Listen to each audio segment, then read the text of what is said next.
Yun,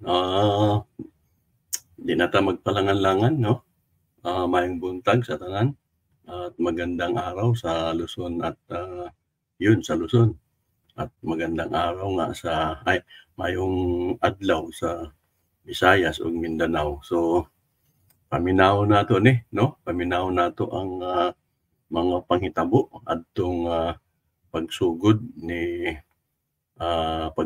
sa drug war o drug war 'no. Ato nato paminawon nato ni. Your Honor. Kumain na po kayo? Nag-almusal na po kayo? Yes po, Your Honor. Kamusta naman po ang lagay ninyo dun sa detention center ninyo? Okay na lang din po. Well, we have already taken note of your request. But anyway, Mr. Padilla, or rather, Colonel Padilla, may sinumiti po kayong affidavit na bago. Yes po. Dated September 2, 2024, notarized po sa Taguig City. Totoo po ba ito? Yes po, Your Honor. If I will be given the chance, I can even submit an additional documents for that.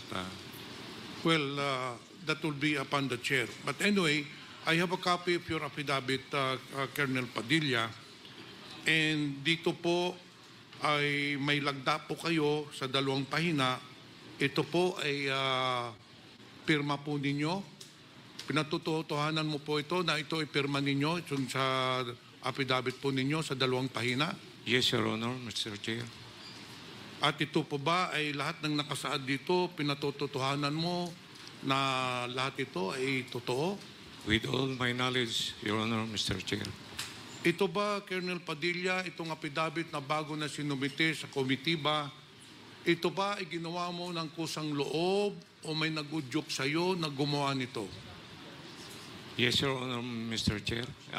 Sariling at kusa ko pong ginawa. Tinatanong ko po ito, Colonel Padilla, Mr. Chair, dahil may sinumiti po kayong affidavit din dated August 27, 2024, hindi po ba? Yes, Your Honor, Mr. Chair.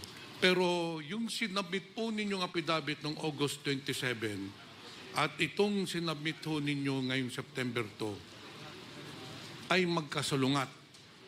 Itong sinabit po ninyo na affidavit ng September 2 ay taliwas po doon sa mga sinaad po ninyo noong August 27. Meron pong mga aspeto o mga bagay na hindi ninyo binanggit sa September at August 27, pero dito sa September 2 ay nakasaad po.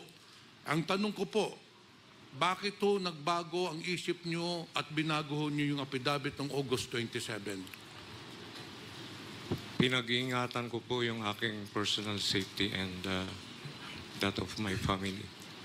Ilang taon na po ba kayo? 64 po. Kailan mo kayo magre-retire? This coming November 20. September? November po, 2024. November, so 2 buwan na lang po. And that is why it is very appropriate that you should really retire on a high note. So I therefore strongly suggest that you should cooperate with this committee to maintain your integrity since you have served the government for several years. Ngayon, Colonel Padilla, ayon sa iyong salaysay, kayo ay naging superintendent or warden ng Davao Penal Colony from 2015 to 2018. So 3 taon po, hindi po ba?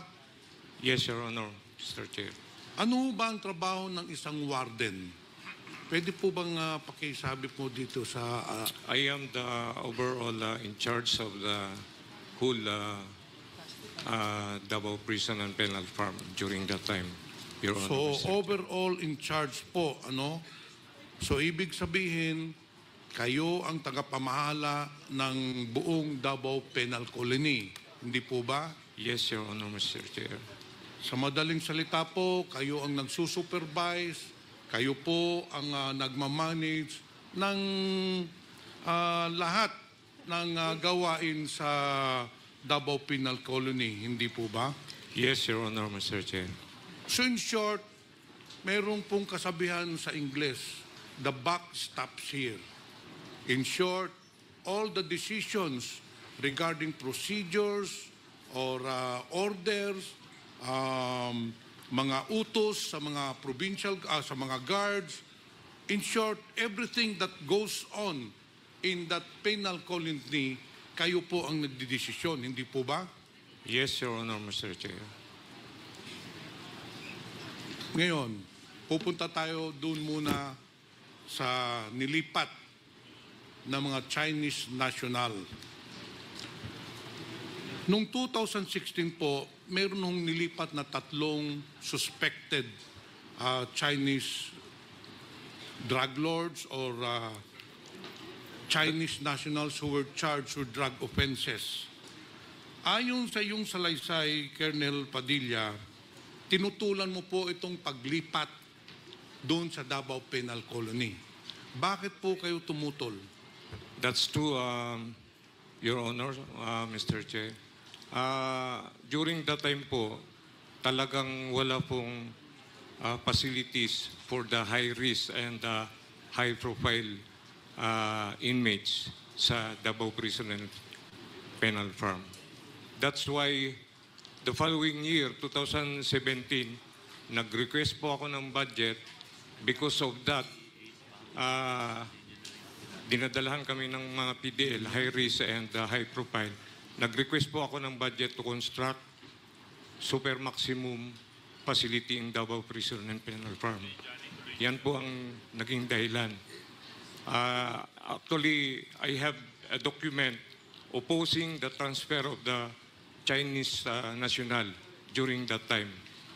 And yung mga Chinese national pong yan, in fact, they have pending cases in Muntinlupa City na in-state ko po doon sa aking request, masyado pong magasto sa part ng gobyerno from time to time kung isusubwi na to attend a series of hearings in Muntinlupa City.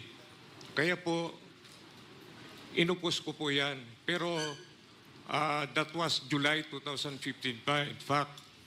Then after October po, wala pong nangyari, nag-request po ulit ako.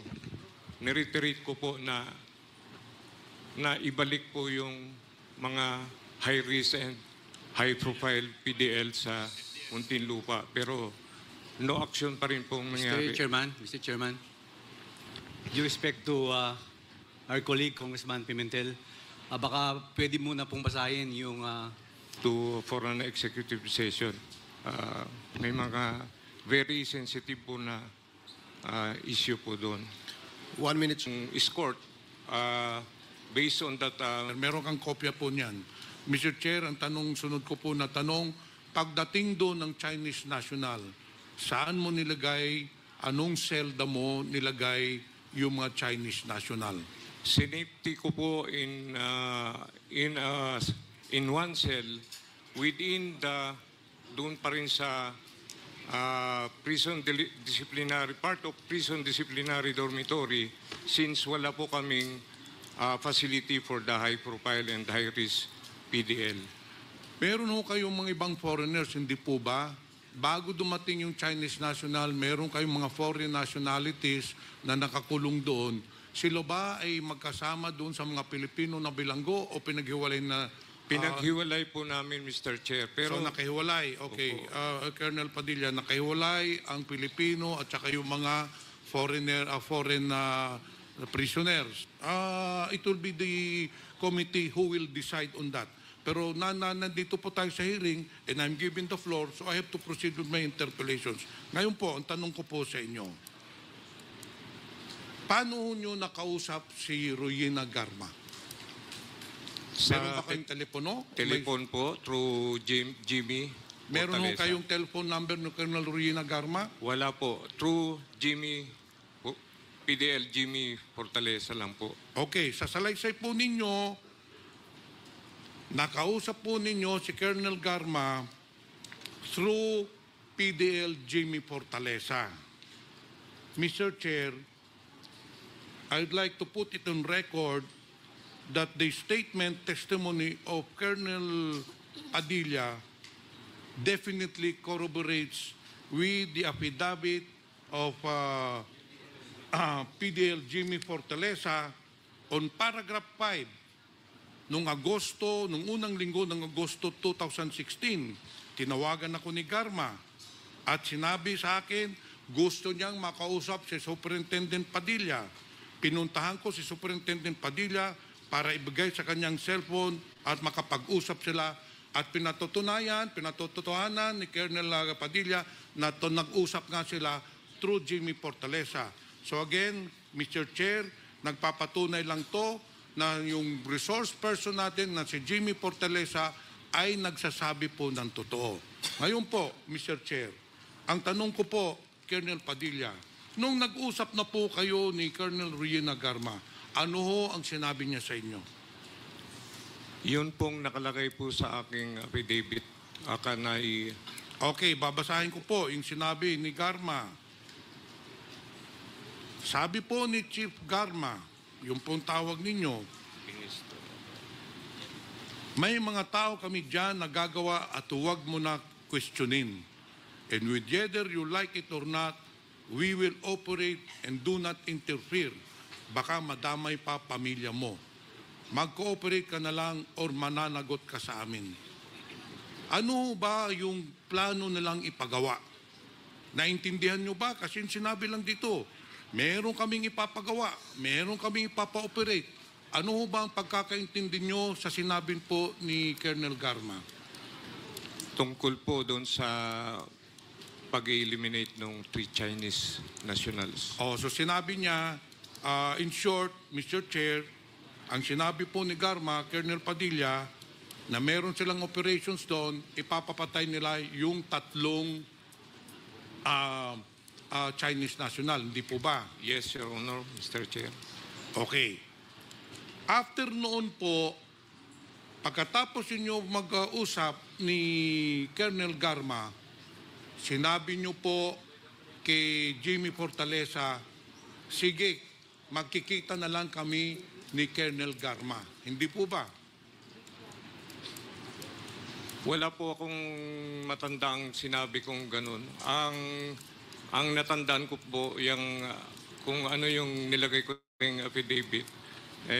Kasi during that time, talagang intense pressured na po ako kasi nangyari na yung sa Abuyog Leyte, yung prison facility rin po namin doon na pinasok rin po ng mga operatives. So, Mr. Chair, ibig nyo yung sabihin, Colonel Padilla, na hindi nyo kilala, hindi kayo nagkita, not even once, ni Colonel Garma?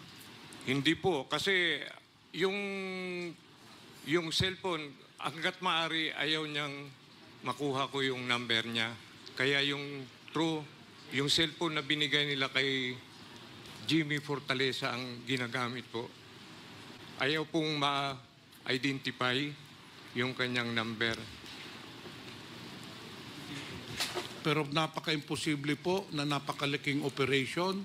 Tapos, through telephone lang po, Mr. Chair, isinunod po ninyo si Garma. Kilala po ba ninyo si Colonel Garma nung nag-usap po kayo? May first hand ba kayo? Just through a telephone call, naniniwala po kayo kaagad? Alam na ho ninyo natin na marami hong scammer. Sasabihin lang na ako si Colonel Garma, may operation ako dyan, meron kaming ipapatay. Lalo na ito, ang order is may papapatay kami dyan na Chinese national, ay naniniwala kayo kagad? Kahit na hindi nyo kilala yung tao? Kilala ko po siya, not personally, professionally with her position as Deputy Chief of CIDG of Davao. So kilala po ninyo. Sabi nyo po kanina, hindi nyo kilala. So ngayon, Mr. Chair, pinatotohanan mo, nakilala mo si Colonel Garma. Sa position lang po, pero personally, wala po kaming, at saka doon lang po sa cellphone. Okay. Mr. Chair, pagkatapos na nag-usap kayo ni Garma, inutusan ka, huwag kang makialam, meron kaming operations dyan, may papapatay kami. Ano na ang sunod na nangyari? Nag-usap pa ba kayo uli ni Colonel Garma? Wala na pong nangyaring pag-uusap pagtapos nun. Actually, Mr. Chair, nang maghuling pagkatapos sila mag-usap ni Colonel Garma, doon na po ginawa yung plano, which I certainly believe, wag sana po kayo magagalit, which I certainly believe that Colonel Padilla is heavily involved in the planning. Ang pumatay at tatlong namatay kung hindi manggagaling sa warden ang order. If I may, Mr.